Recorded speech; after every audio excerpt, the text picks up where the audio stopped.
Bueno, te damos gracias esta noche por esta oportunidad, este privilegio que tenemos de reunirnos en libertad aquí en nuestra congregación.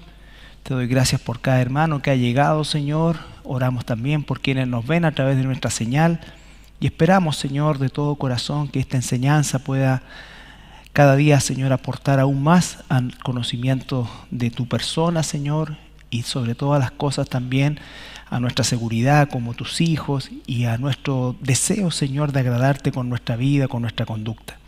Bendito Señor, te damos las gracias en el nombre de Jesús. Amén. Bueno, nosotros ya llevamos bastante tiempo estudiando las fiestas del Señor y la verdad que el propósito principal de todo este estudio, que se llama las raíces hebreas del Nuevo Testamento, es que nosotros, recuerden, podamos hacer lectura del Nuevo Testamento con una base bíblica y un conocimiento que nos indica efectivamente que lo que se escribió en los evangelios y lo que Pablo de alguna manera develó o reveló en las cartas tienen su origen en el Antiguo Testamento, o lo que llamamos nosotros el Antiguo Testamento, y básicamente también poder saber que el plan de Dios para nosotros, para la iglesia, para la humanidad, está, digamos, diseñado en estas 7 fiestas o en estas 7 convocaciones que el Señor estableció inicialmente con Israel. Es una temática que yo sé que ha sido densa y que es densa y que nos queda bastante por delante, pero el propósito también, por supuesto, es que nosotros nos familiaricemos de una forma mucho más profunda y cercana con lo que llamamos Antiguo Testamento. Entendiendo, por ejemplo, o no por ejemplo, sino que recordando que efectivamente cuando el Señor Jesús hablaba de la Escritura y los apóstoles hablaban de la Escritura, se estaban refiriendo al Antiguo Testamento. La Escritura no estaba, valga la redundancia, escrita, ¿no es cierto?, en los tiempos de los apóstoles. Estaba recién, ¿no es cierto?, desarrollándose la doctrina que sería compilada y escrita un par de décadas después. Por lo tanto, todo lo que, incluso la palabra de Timoteo, cuando dice toda la Escritura es inspirada por Dios, esa Escritura a la que él se refiere directamente corresponde al Antiguo Testamento. Entonces, recuerda también que nuestra falta de relación con el Antiguo Testamento es básicamente porque ya sea venimos de una cultura católica donde el Dios del Antiguo Testamento era distinto al Dios del Nuevo Testamento, y aún en el mundo evangélico el Antiguo Testamento se cita, pero se cita a manera de ejemplos o a manera de aplicaciones propiamente tal, que no por supuesto no todas están mal, pero no es la interpretación del Antiguo Testamento. Hablamos de la fe de Abraham, de la fe de Noé, ¿no es cierto? Y hablamos del corazón de David, pero no conocemos la vida de David propiamente tal, ni entendemos cómo sus escritos impactan y son fundamentales para el entendimiento del Nuevo Testamento. Entonces, ese ha sido y es, por cierto, el propósito de este estudio.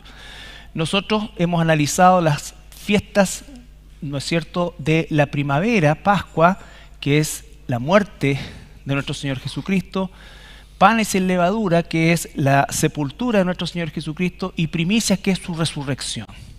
Una vez que ocurre la resurrección, Jesús está 40 días con sus discípulos y les promete que va a venir el Consolador, el Paracleto, el que es igual a Él, el Espíritu Santo, que vendrá a habitar en ellos como en nosotros, y eso se cumple en la fiesta de Pentecostés, ya en la fiesta de Pentecostés. Recuerden que Pentecostés, primicia y panes sin levadura se transformaron en el tiempo en fiestas con una connotación agrícola. Sin embargo, inicialmente panes sin levadura significa la salida apurada de Egipto, la salida, digamos, de la ciudad o del pecado, por así decir. Primicia, la apertura del Mar Muerto, y Pentecostés, cuando Moisés recibe por primera vez las tablas de la ley, ¿ya? Y pasamos a las fiestas del otoño, donde estudiamos la fiesta de las trompetas, el Yom Teruah, que representa el arrebatamiento de la iglesia, y estamos estudiando la fiesta del Yom Kippur, que es el día de la expiación, día del perdón, periodo que corresponde a la semana número 70 de la profecía que recibió el profeta Daniel, que es donde hemos estado trabajando las últimas semanas. Y si nosotros no entendemos Daniel, no entendemos Zacarías, no entendemos Ezequiel, no conocemos la profundidad de cada uno de esos libros, Isaías y parte de Jeremías, ciertamente no vamos a poder interpretar, por ejemplo, el libro de Apocalipsis. Existen posturas o corrientes que hablan, por ejemplo, de que no existe un arrebatamiento, cosa que la Biblia lo refuta porque lo enseña, ¿no es cierto?, es una doctrina bíblica. Segundo, algunas también enseñanzas dicen que todo lo que está en el libro de Apocalipsis o la profecía de Daniel se cumplió en el siglo I con la destrucción de Jerusalén por parte de los romanos, cosa que tampoco ha sucedido. Otra postura habla de que nosotros ya estamos viviendo el milenio y que la iglesia tiene que establecer el reino para que el Mesías venga. Tampoco es así como lo enseña la Escritura, ¿ya? Cada una de esas posturas tiene ciertos argumentos bíblicos, pero no se sostienen básicamente porque todas ellas, sin excepción, excluyen a Israel. Todas parten de una premisa en la cual Dios ya ha desechado completamente a Israel. Algunas de ellas, como una gran parte del mundo evangélico, dice que Dios reemplazó a Israel por la iglesia, cosa que no es así, ¿ya? Cosa que no es así. Otra dice que Israel y la iglesia son dos entes totalmente distintos. Tampoco esa es mucho mejor o menos herética, pero no es la que enseña finalmente la Escritura. La iglesia no es aparte de Israel, la iglesia es parte de Israel.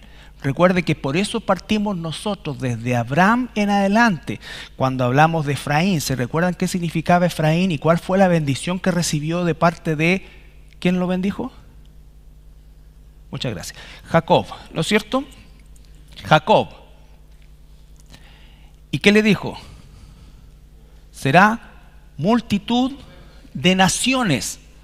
Efraín estaba ya predestinado para que se convirtiera en un momento determinado, siglos después, se esparciera, se perdiera, se asimilara en multitud de naciones.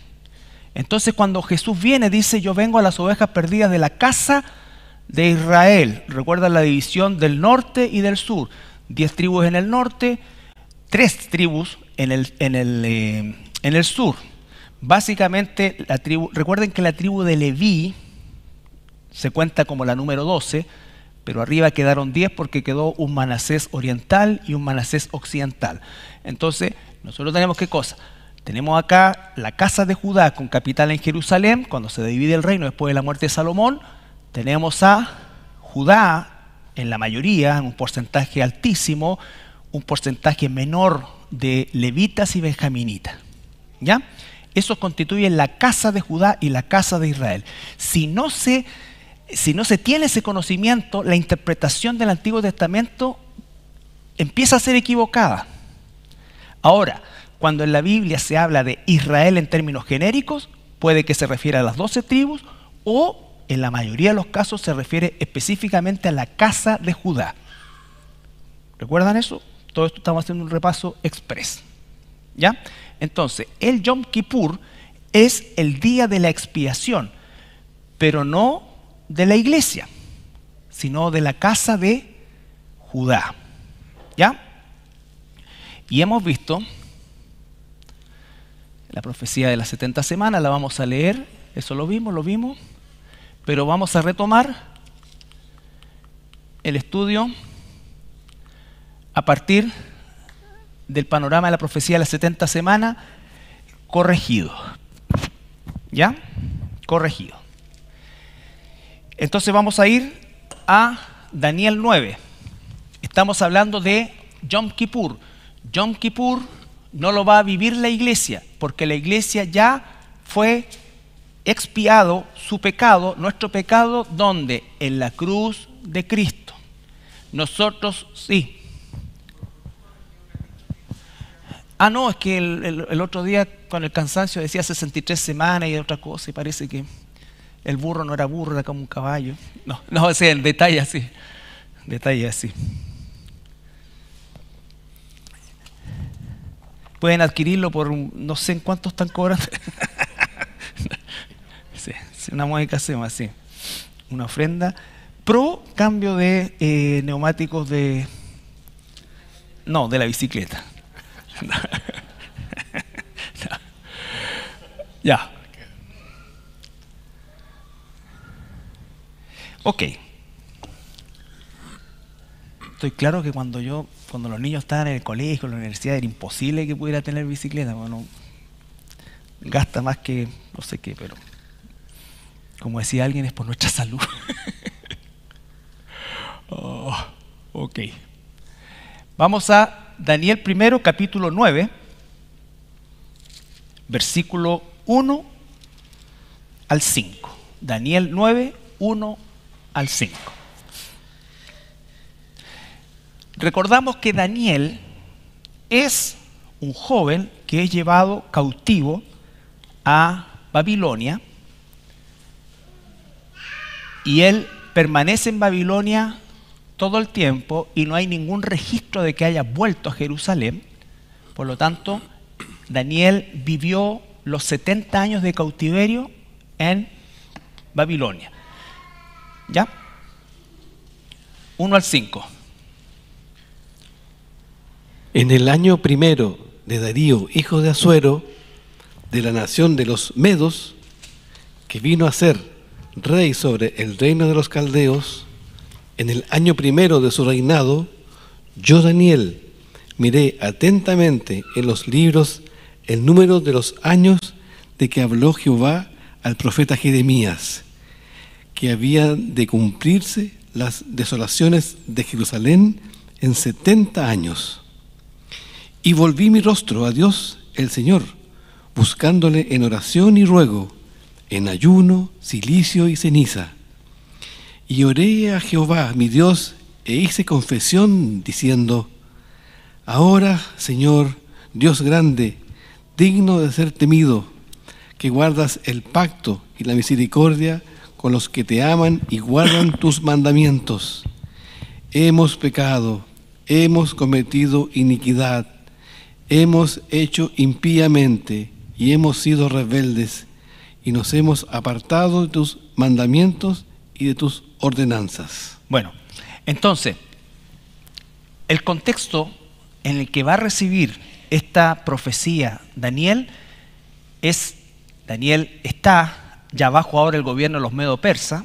Daniel llegó bajo el reinado de los babilonios, después los babilonios fueron vencidos por los medo-persas y Daniel persistió en todos los gobiernos.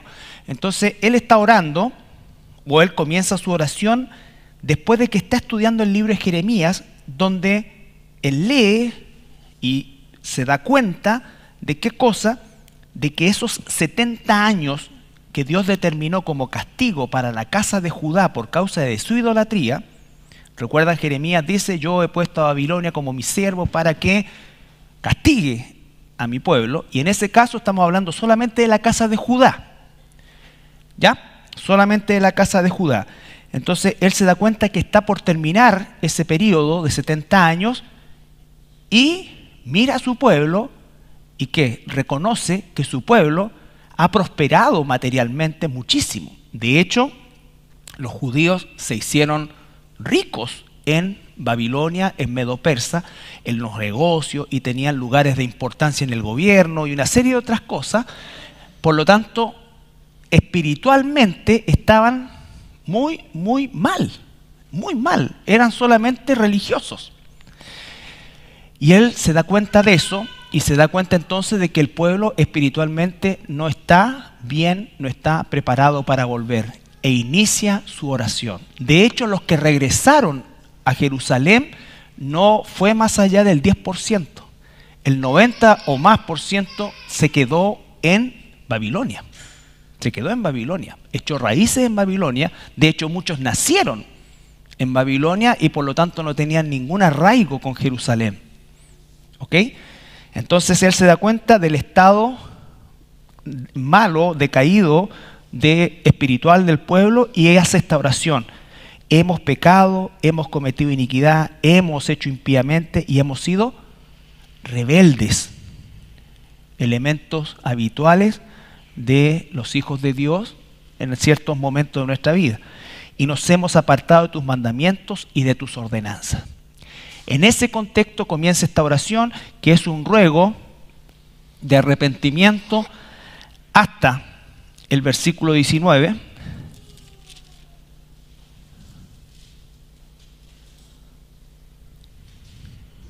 Oye, Señor, oh Señor, perdona, presta oído, Señor, y hazlo.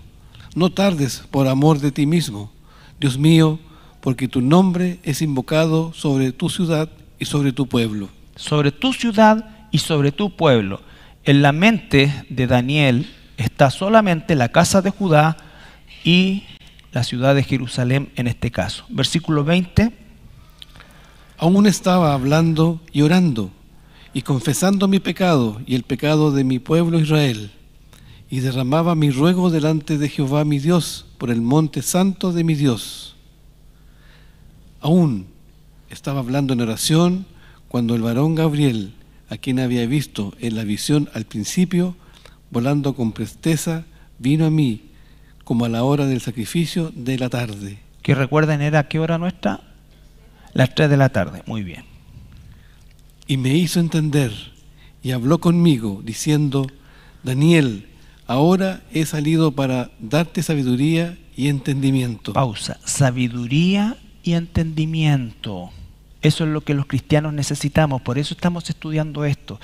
Esto no nos hace más salvos o menos salvos, más espirituales o menos espirituales. Esto nos da mayor sabiduría y entendimiento. Y cuando tenemos mayor sabiduría y entendimiento, significa que tomamos mejores decisiones y tenemos mayores certezas como cristianos, ya sea para vivir una vida en santidad, para predicar el Evangelio. Esto nos da certeza, porque podemos conectar algo que pasó hace 2600 años con hoy. Y ver que la Biblia no solamente es verdad, sino que la Biblia se cumple. ¿Ya? Sigue por favor, 23. Al principio de tus ruegos fue dada la orden, y yo he venido para enseñártela, porque tú eres muy amado. Entiende, pues, la orden y entiende la visión. Ya. Entonces le dice: eres muy amado. ¿Por qué? Porque Dios, al igual que el corazón de David, un hombre conforme al corazón, ve un corazón arrepentido.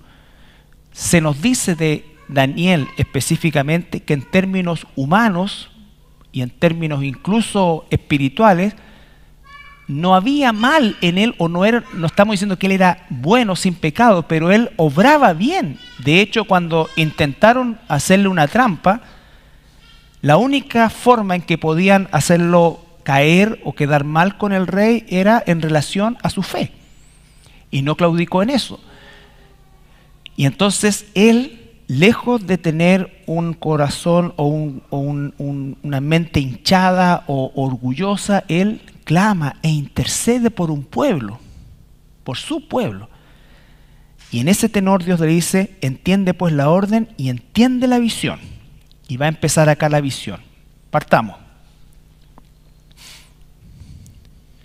70 semanas están determinadas sobre tu pueblo y sobre tu santa ciudad. Pausa. Primera cosa, este trechito es el cautiverio babilónico. Dijimos, ¿no es cierto?, que está leyendo, lo que está leyendo Daniel es Jeremías 29, 10 al 12, donde dice que 70 años va a durar el tiempo en Babilonia.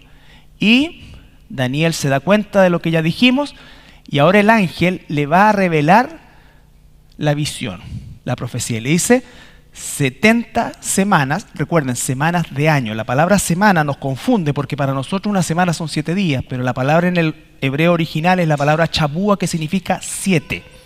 7 en términos genéricos, ¿no es cierto? Y son 70 7 de año, que son 490 años, es decir, 490 años es el periodo que está determinado para tu pueblo y tu ciudad. Eso deja fuera inmediatamente a la iglesia. Esto no es para la iglesia. Por eso es que Apocalipsis, desde el capítulo 4 hasta el capítulo 19, es la descripción con detalles de la semana 70. Pero va a comenzar el ángel a decirle, 70 semanas están determinadas sobre tu pueblo, la casa de Judá, sobre tu ciudad, Jerusalén. ¿Ya? Para terminar la prevaricación. Pausa. Prevaricación es sinónimo de corrupción, ¿no es cierto? Para terminar la corrupción. ¿Eso ha sucedido en Israel? No, y en ninguna parte. Por lo tanto, esa visión que dice que esto ya está cumplido, no puede ser, porque esto no se ha cumplido. Terminar. Ni siquiera dice disminuir, esto es terminar. Después dice... Y poner fin al pecado. Ni hablar. Y expiar la iniquidad, para traer la justicia perdurable y sellar la visión y la profecía, y ungir al Santo de los Santos. Nada de eso ha ocurrido. ¿Cuándo se va a ungir al Santo de los Santos? En el reino milenial. No ha ocurrido eso. No ha ocurrido nada de eso. Por lo tanto, todo esto, ni siquiera hoy. Han pasado 2600 años desde esa profecía y aún no ha ocurrido. ¿Ok? Ahora va a decir... Sabe, pues, y entiende que desde la salida de la orden para restaurar y edificar a Jerusalén hasta el Mesías príncipe, habrá 7 semanas y 62 semanas. Se volverá a edificar la plaza y el muro en tiempos angustiosos. Ya. Sabe, pues, que desde la salida de la orden para edificar Jerusalén, y eso lo encontramos, recuerdan, en Nehemías 2, 1 al 8.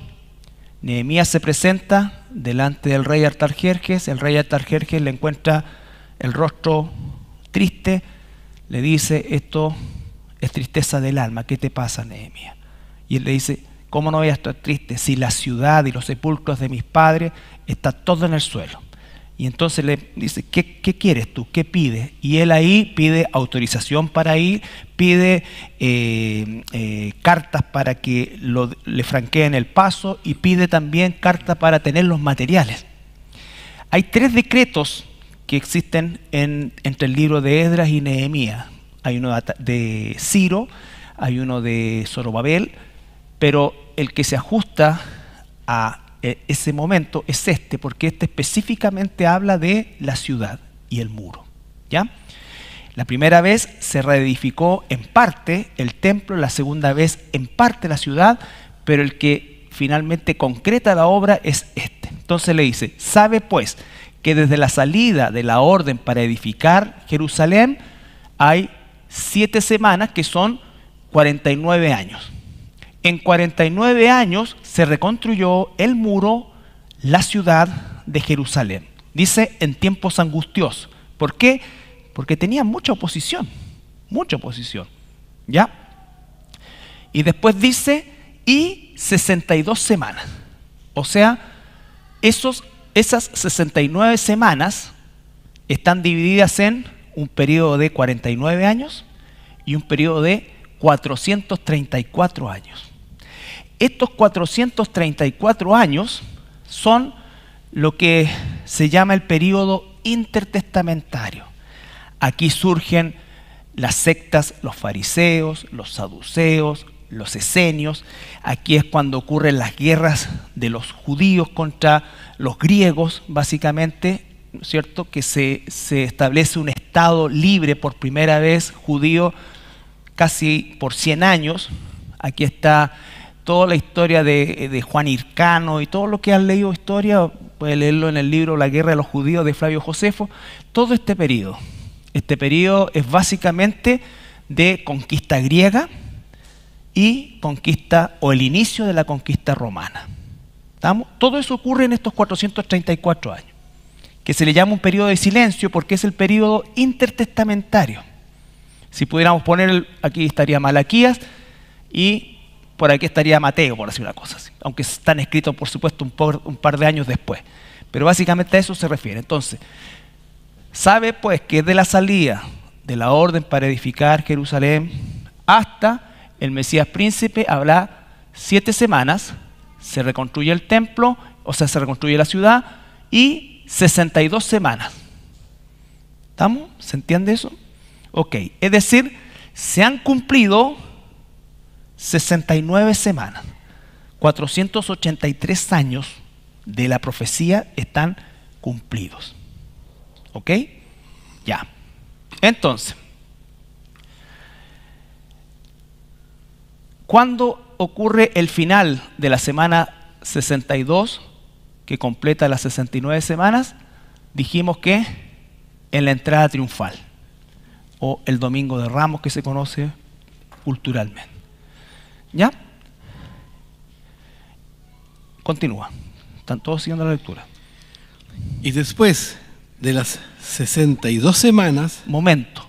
Después, la crucifixión de Cristo no ocurre dentro de las 62 semanas ni en la semana 62. Ocurre después. ¿Ya? Se quitará la vida al Mesías, mas no por sí. Y el pueblo de un príncipe que ha de venir destruirá la ciudad y el santuario, y su fin será con inundación, y hasta el fin de la guerra durará las devastaciones. Ya. Entonces, después de las 62 semanas, que completa 69 semanas, se quitará la vida a Jesús, no por sí, y en este periodo, que diríamos nosotros de 100 días o 3 meses más o menos, ocurre la crucifixión, ocurre la resurrección, ocurre la ascensión y viene Pentecostés, donde se concreta el nuevo pacto o se renueva el pacto. ¿Y con quién se renueva el pacto? Vamos a ver Jeremías 31-33 primero. Aquí es donde tenemos que tratar de ir incorporando lo que hemos aprendido los capítulos anteriores.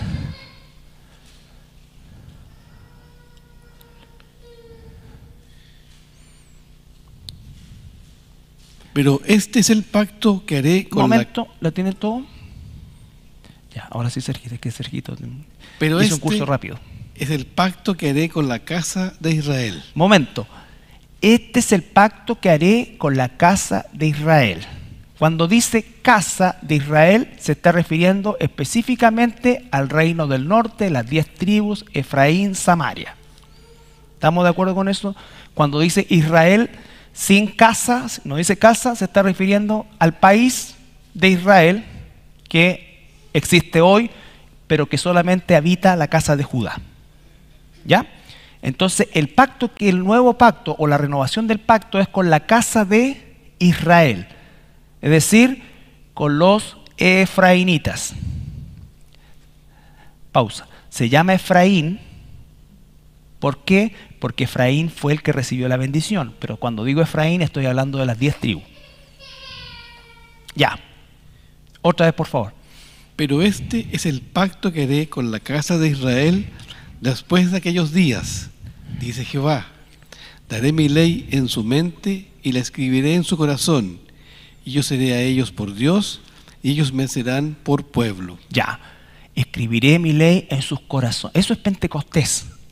Ahí, recuerdan, el pacto lo realizó acá como concepto de que pagó el precio. Pero por eso es que le dice, no se vayan de Jerusalén, quédense juntos porque voy a cumplir la promesa.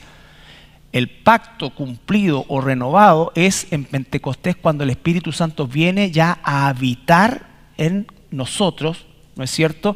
Y la ley ya no está escrita en tablas de piedra, sino que en nuestros corazones. ¿Se entiende eso? Cambia completamente. Entonces, Dios habita por medio del Espíritu Santo en nosotros, en nosotros. Cuando Jesús dijo, el Padre y yo somos uno y haremos morada en ustedes, se está refiriendo a eso. Eso se cumple aquí. ¿Con quién? Con la casa de Israel, no con la casa de Judá. No con la casa de Judá. ¿Por qué? Porque la casa de Judá todavía no ha pasado por su expiación. ¿Ya? Y Mateo 15, 24.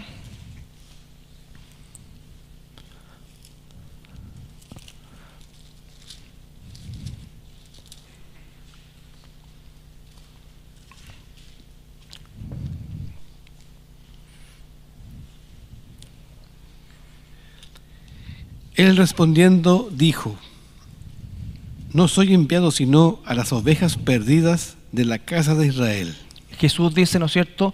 No soy enviado sino a las ovejas perdidas de la casa de Israel. Jesús vino. Ahora, Jesús dice, el Evangelio de Juan dice, a los suyos vino. Él vino a la casa de Judá porque él pertenece a la casa de Judá, pero no le recibieron, ¿no es cierto? Y él dice, yo vengo a las ovejas perdidas de la casa de Israel. ¿Qué significa eso? Significa que iba a haber un periodo de tiempo, que es el que estamos viviendo, en que primordial y casi absolutamente quienes recibiríamos el mensaje de salvación seríamos gentiles. Que ya no somos gentiles, porque la palabra gentil significa fuera del pacto. Salimos de los gentiles. Por eso le dice a Pedro, ir por todas partes y predicar el evangelio a toda criatura, ¿no es cierto? Pero ¿quiénes son los que respondieron y seguimos respondiendo en masa? Somos los salidos de los gentiles, que constituimos Efraín, de la multitud de naciones, ¿ya? No en un sentido étnico, aunque no se descarta que el día de mañana nosotros lleguemos a la presencia del Señor y tú seas de Zabulón. No sé cómo que salió el alma, Zabulón. ¿Ya? O de Rubén. Entonces, no se sabe, pero entendemos que eso es lo que vino a hacer Jesús. Nosotros estábamos entre los gentiles, pero no sabía que éramos gentiles. Salimos de ahí, ¿ya? Y la casa de Judá, hasta el día de hoy, rechaza al Mesías. ¿Hay algunos judíos que se convierten? Sí, pero es una minoría de la minoría. Pequeño, ¿ya? Muy pequeña. Y recuerden que la iglesia está constituida por judíos y gentiles, pero los porcentajes son los que cambian. La iglesia durante los primeros años, el primer siglo diríamos, se constituyó básicamente de judíos. Pero cuando la iglesia se expande, se transforma realmente en un llamar de todas las naciones a salidos de los gentiles efraínitas. ¿Ya? ¿Se entiende eso? Ok. Entonces, este periodo de tiempo es lo que la Biblia llama la plenitud de los gentiles. ¿Cuándo se va a terminar esto? Cuando haya entrado la plenitud de los gentiles. ¿Qué significa eso? El último efraínita que Dios llame desde los gentiles va a significar que la iglesia va a ser arrebatada. Va a ser arrebatada. ¿Van a haber gentiles que se conviertan en este tiempo? Claro que sí, pero ya no son Efraín. Son gentiles, o sea, ellos no tenían una ascendencia efraínita. Como ocurrió cuando Israel sale de Egipto y salieron muchísimos egipcios con ellos, que no eran parte de Israel, pero se hicieron parte de Israel, ¿no es cierto?, al incorporarse a ellos. ¿Ok? Bien, ahora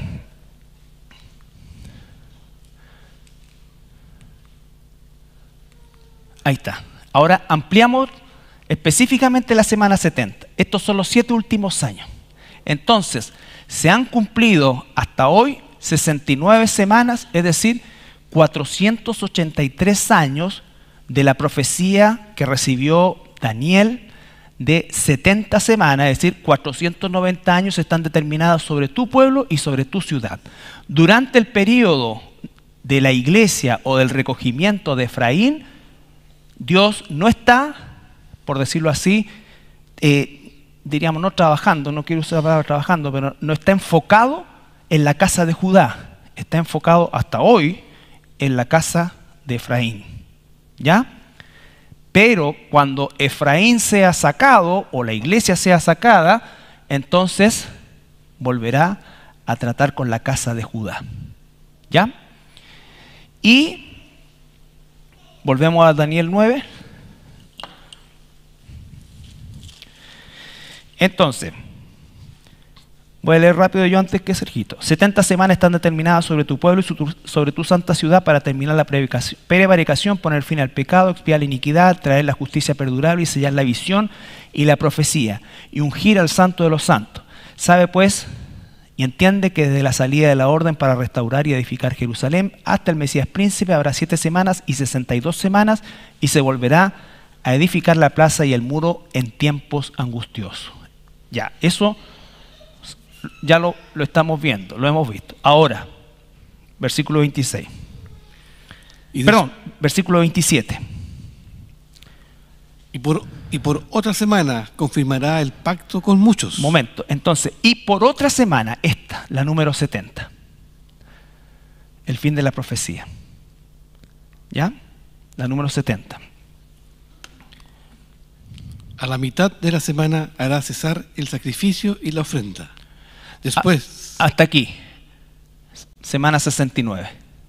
Arrebatamiento de la iglesia, comienzo de la semana 70. Después, con la muchedumbre de las abominaciones vendrá el desolador, hasta que venga la consumación y lo que está determinado se derrame sobre el desolador. Ya, ¿no es cierto? Entonces, por otra semana confirmará el pacto con muchos, a la mitad de la semana hará cesar el sacrificio, y entonces nosotros acá vemos la esencia de lo que es la semana 70, que corresponde, vuelvo a insistir, a prácticamente todo el libro de Apocalipsis. Si no entendemos bien todo esto y no entendemos lo otro que hemos visto de los otros profetas, por eso es que resulta tan difícil para la mayoría de los cristianos interpretar Apocalipsis. ¿Por qué? Porque no se tienen los elementos, entonces se empieza a inventar o a alegorizar. ¿Cómo es que se produce esto? Apocalipsis capítulo 1 al 3, nosotros vemos el mensaje a las iglesias.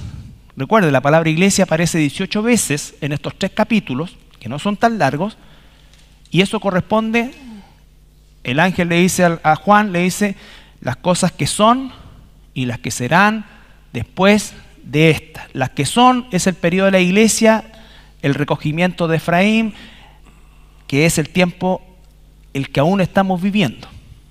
¿Ya? Pero en 1 Tesalonicenses 4, 13 al 18 es un pasaje que habla sobre este momento, el arrebatamiento.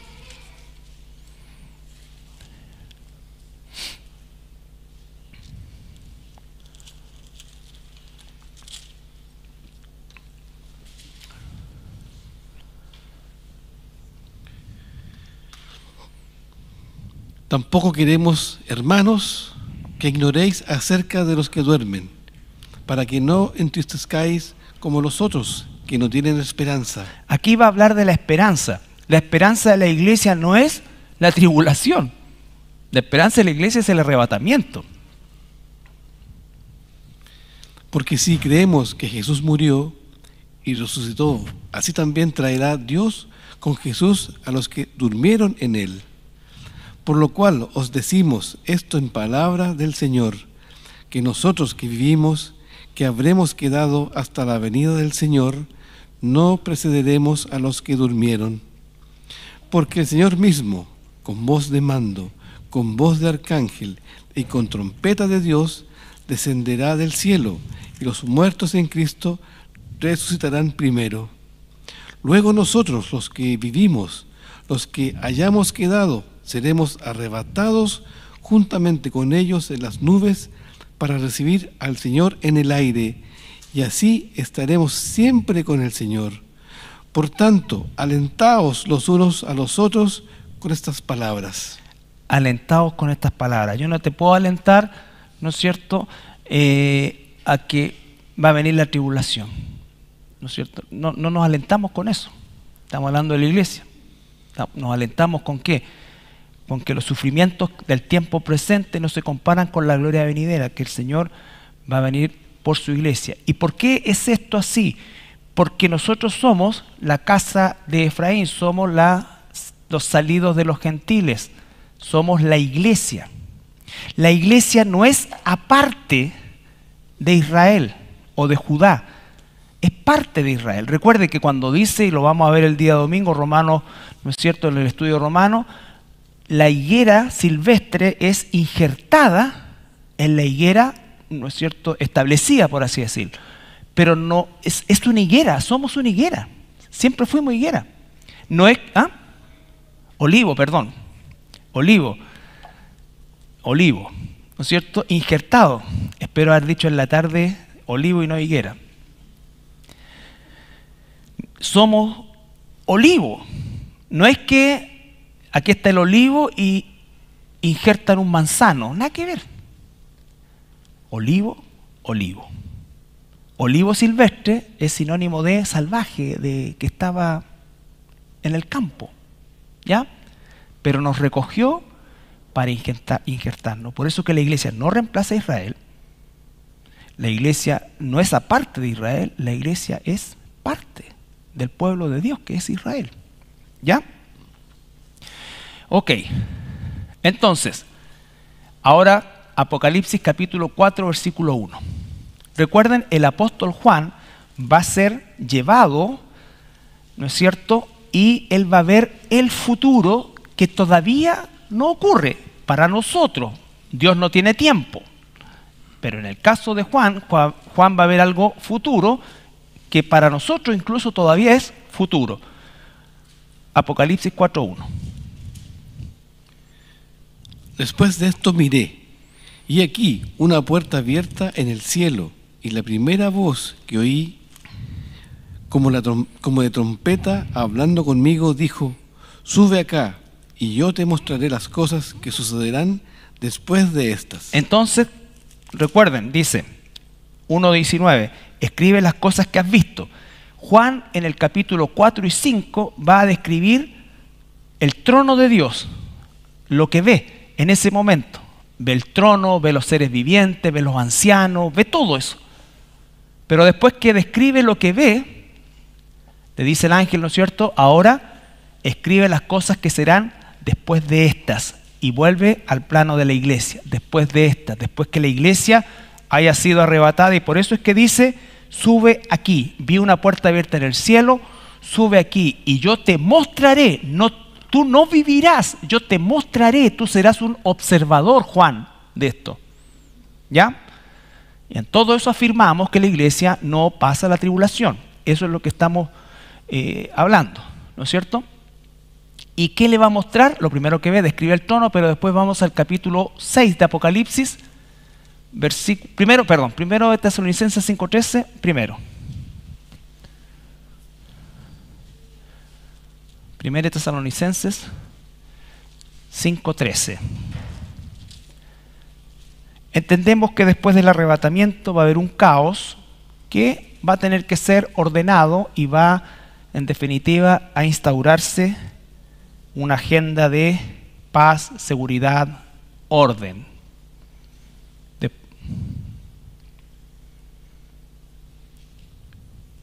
Y que tengáis en mucha estima. No. 1 Tesalonicenses 5:13. No me digáis, ¿y cuál es? A ver. ¿Será 5:3? Sí. 5:3. Del 1 al 3. Faltó el guión, del 1 al 3. Sí. Pero acerca de los tiempos y de las ocasiones. Pausa. Vamos a tener que el próximo semana recorregido. 1 al 3. La versión, no compren esta. Ya la vamos a vender a mitad de precio. Ustedes le hacen el guión. Ya, ahora sí. Pero acerca de los tiempos y de las ocasiones no tenéis necesidad, hermanos, de que yo os escriba. Pausa. ¿Por qué el apóstol dice esto a la iglesia? Acerca de los tiempos y las ocasiones no tienen necesidad de que yo les escriba. ¿Por qué? Porque no lo vamos a vivir. Porque no lo vamos a vivir. ¿Ya? Muy bien. Porque vosotros sabéis perfectamente que el día del Señor vendrá así como ladrón en la noche. Muchos piensan que este es el rapto. Eso no es así. Está hablando de la semana 70. Está hablando de la semana 70. Ese es el contexto. Porque vosotros sabéis perfectamente que el día del Señor, ¿a qué se refiere el día del Señor? ¿A qué equivale el día del Señor? Cuando empieza a derramar su ira. El día de la ira es acá. Vendrá como ladrón en la noche, nadie lo está esperando, porque la gente no sabe, ay, arriba están tocando las trompetas, ahora están tocando. No, esto es la descripción en el cielo, pero no saben. Que cuando digan paz y seguridad, entonces vendrá sobre ellos destrucción repentina, como los dolores a la mujer encinta, y no escaparán. Ya, los dolores de parto, Mateo 24, 25 y 26, no son para la iglesia, son para la semana 70. Los dolores de parto se está refiriendo.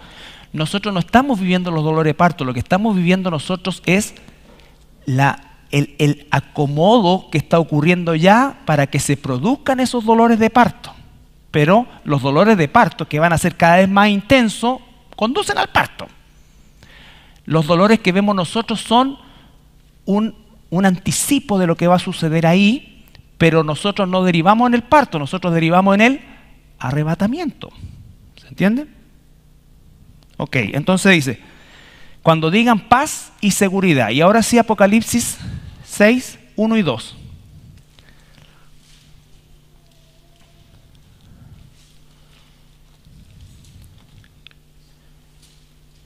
Vi cuando el Cordero abrió uno de los sellos y oí a uno de los 4 seres vivientes decir como con voz de trueno, ven y mira. Y miré, y aquí un caballo blanco, y el que lo montaba tenía un arco, y le fue dada una corona, y salió venciendo y para vencer. Ahí van a decir qué cosa, paz y seguridad. Pero al poco tiempo va a venir el caballo rojo, guerra, muerte, se van a matar unos a otros, después va a venir la muerte, el hambre, la pestilencia, todo eso. Estos son los dolores de parto que van increciendo. ¿Se entiende? Ese es el concepto. Ahora, nosotros ¿qué estamos viendo? Que el mundo se está ordenando de forma natural para eso.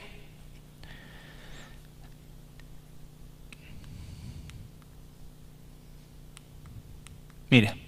Eso del año 2022. El Consejo de Seguridad para un nuevo orden mundial de las Naciones Unidas, y uno de los puntos de la Agenda 2030 más importante es que el mundo tiene que alcanzar paz y seguridad para todos. Este solamente, hay muchos de estos. Hay uno del 2024, de ahora, de hace poco, que fue en Alemania. Pero esto es. Entonces, ¿cuándo supuestamente se va a concretar esa paz y seguridad? Cuando aparezca este jinete en el caballo blanco, que supuestamente es un hombre de paz, que va a recibir, dice, una corona, vale decir, va a ser nombrado, va a lograr la paz, empezando por la paz en el Medio Oriente. Empezando por la paz en el Medio Oriente. ¿Qué significa eso? Significa que él va a lograr lo que ningún gobierno ha logrado, que es la paz en el Medio Oriente. Y eso va a traer también paz, entre comillas, a nivel mundial, pero va a durar muy poco.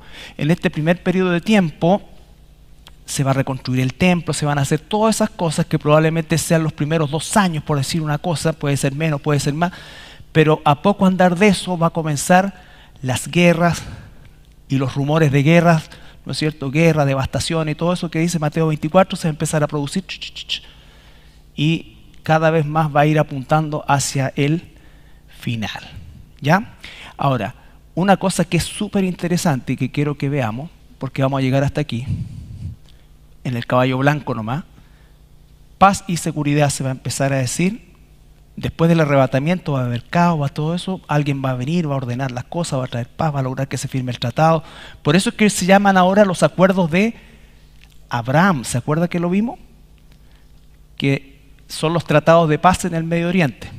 Ahora, ¿cómo es que un hombre va a poder lograr la paz entre el mundo islámico y el mundo judío, porque los cristianos ya no vamos a estar. ¿Ya? Una de las cosas que debemos nosotros entender, ¿cómo le pongo play a esto ahorita?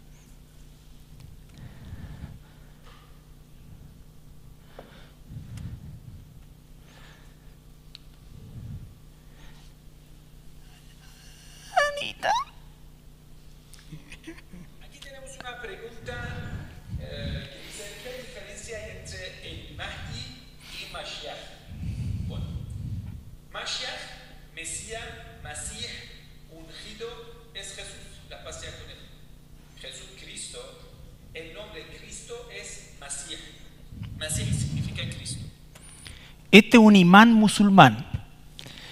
Los religiosos musulmanes, no hablemos del Hamas, porque esos son grupos terroristas organizados políticamente y con otras finalidades. Lo que busca verdaderamente el grueso del Islam es esto. Es esto. ¿Ya?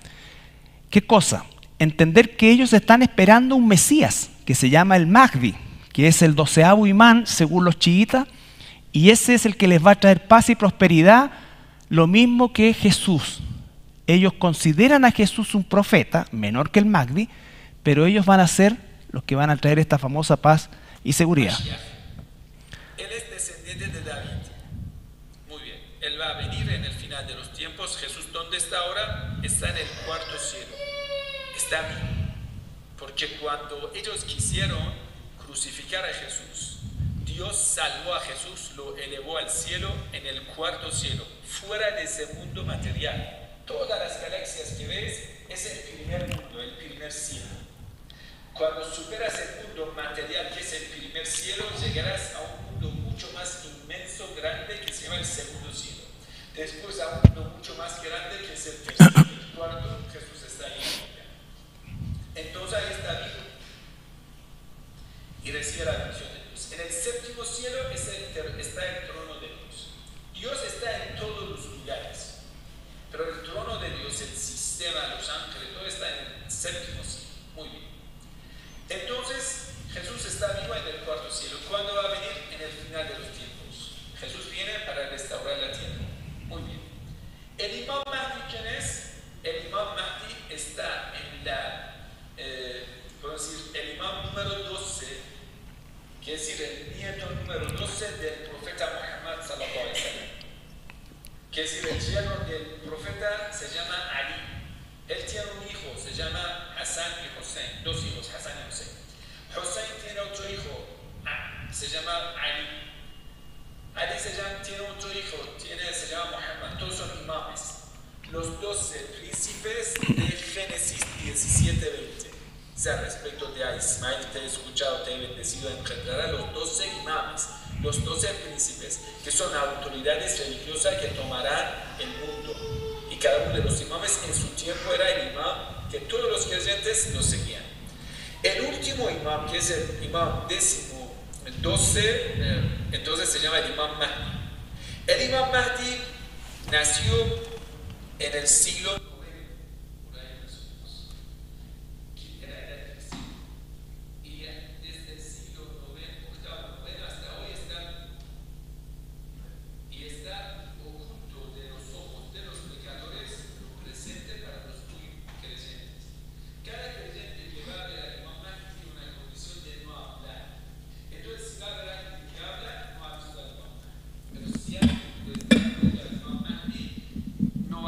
Eso es un secreto de Dios para no revelar al imam Mahdi. Entonces solo los creyentes que pueden proteger su boca y son muy puros, si ellos van a tener contacto incluso directo con imam Mahdi. Y la condición es que no hablan. Si vas a ver que alguien dice, sí, yo estoy en contacto con imam Mahdi, es un mentiroso. Por ejemplo, nunca jamás se ha visto que el imam Khomeini, que se supone que estaba en contacto directo con imam Mahdi, nunca Imam Khomeini dijo, yo estoy en contacto directo con Imam Mahdi. Nunca lo dijo. Tampoco Ayatollah Khamenei. Tampoco Qasem Soleimani. Entonces, los que nunca dicen esto, se sospecha que sí, ellos sí tienen contacto, pero nunca lo dicen. Entonces ya no se sabe que si se protege el escondite del Imam Mahdi, nadie lo sabe. El Imam Mahdi está vivo, está en la tierra. La bendición de Dios a través de él llega a la tierra.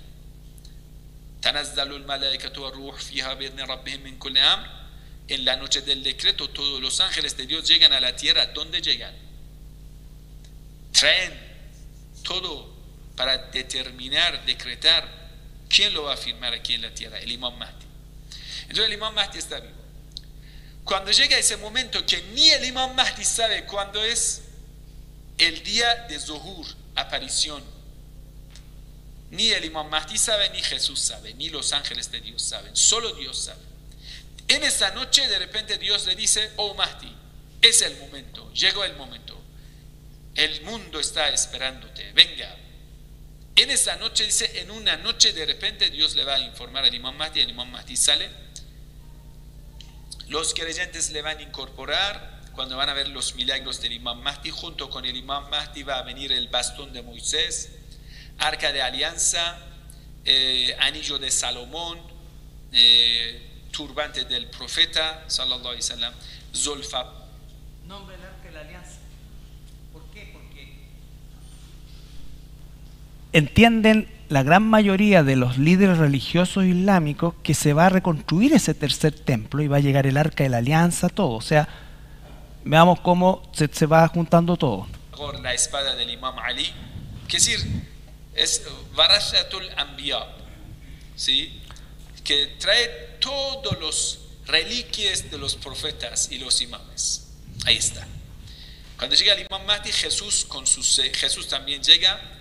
Muchos de los creyentes saldrán de las tumbas, se resucitarán de las tumbas y se incorporarán al ejército del Imam Mahdi, al ejército de Jesús. Esos dos ejércitos se van a encontrarse, van a aliarse y todos van a creer en Jesús y en el Imam Mahdi. Todos los musulmanes cristianos van a unirse, van a rezar juntos en Kufa. ¿Quién dirige la oración? La narración dice: el Imam Mahdi habla a Jesús, dice: Jesús, usted que eres un gran profeta de Dios, adelante. Jesús dice: no, tú eres gobernante, Khalifatullah, de parte de Dios tú eres la autoridad. Porque el Imam Mahdi, esa autoridad es superior a Jesús. Entonces él dirige la oración. En ese momento, solo en ese momento, los cristianos aceptarán a Imam Mahdi. Ya. Vamos a dejar ahí al barbita mientras tanto.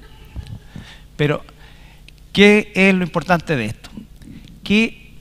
¿Cómo es que se va a lograr esa paz, o el anticristo va a lograr esa paz en el Medio Oriente? Porque existe esta creencia sumamente arraigada de un Mesías islámico. Y si ustedes se dan cuenta, son las mismas cosas de Jesús: el día de la hora nadie la sabe, solo el Padre, solo que hasta aquí es superior a Jesús. Entonces, cuando aparezca el anticristo, ellos hoy día están viendo a Jesús y al anticristo por separado. Pero cuando aparezca el anticristo, los judíos no lo van a recibir como Jesús, lo van a recibir como Mesías. Él nombra a Jesús, pero en el fondo está diciendo un Mesías. Los judíos lo van a reconocer como un Mesías, y los islámicos también, y los musulmanes también, porque de alguna manera va a lograr satisfacer a ambos grupos, ya sea de forma satánicamente milagrosa, por convicción, porque recuerden, o sea, va a tener poder de Satanás para hacerlo. Entonces, él va a lograr que estos tratados de Abraham, que se empezaron a escribir hace un par de años atrás, por eso es que le cambiaron el nombre, tuvo varios nombres esos tratados de paz, pero llegaron al Tratado de Abraham, porque finalmente, ¿qué es lo que nos une? Abraham. Ismael es hijo de Abraham, Isaac es hijo de Abraham, ¿ya? Y eso va a lograr el anticristo, la paz en el Medio Oriente. Esto no es así, pero es para que entendamos la idea. Nosotros vamos a estar arriba y vamos a ver probablemente esto, pero es eso. Uno se tiene que sacar de la cabeza que el mundo islámico es un grupo como el Hamas o como estos otros, que sí son islámicos, pero pertenecen a una rama mínima extremista. El grueso está esperando esto también. Ya recuerden que los musulmanes son más de 1.000 millones. Lo que pasa es que uno dice, ya, supongamos que 100 millones son violentos, es el 10%, pero es mucho. Pero en porcentaje es poco. El grueso está en esto. ¿Ya? Entonces, vamos a dejar a don Barba. Y vamos a llegar hasta aquí. Esto es. Entonces, cuando digan paz y seguridad, como dolores de parto repentino, van a empezar todo. Esto es la semana 70. Este es el Yom Kippur de la casa de Judá. ¿Ya? Este es el Yom Kippur de la casa de Judá. La próxima semana, Dios mediante, vamos a terminar con esto para empezar la última fiesta, que es Tabernáculos, que corresponde al milenio. ¿Ok? Ya. ¿Alguna pregunta? Les pido disculpas a los hermanos que puedan estar viendo la transmisión. Se me olvida a mí a veces que no sale el audio para afuera. Pero bueno, cualquier cosa les podemos mandar la información. ¿Ya? Bien. ¿Se entiende más o menos lo que estamos viendo? Ok. Ya. Oremos.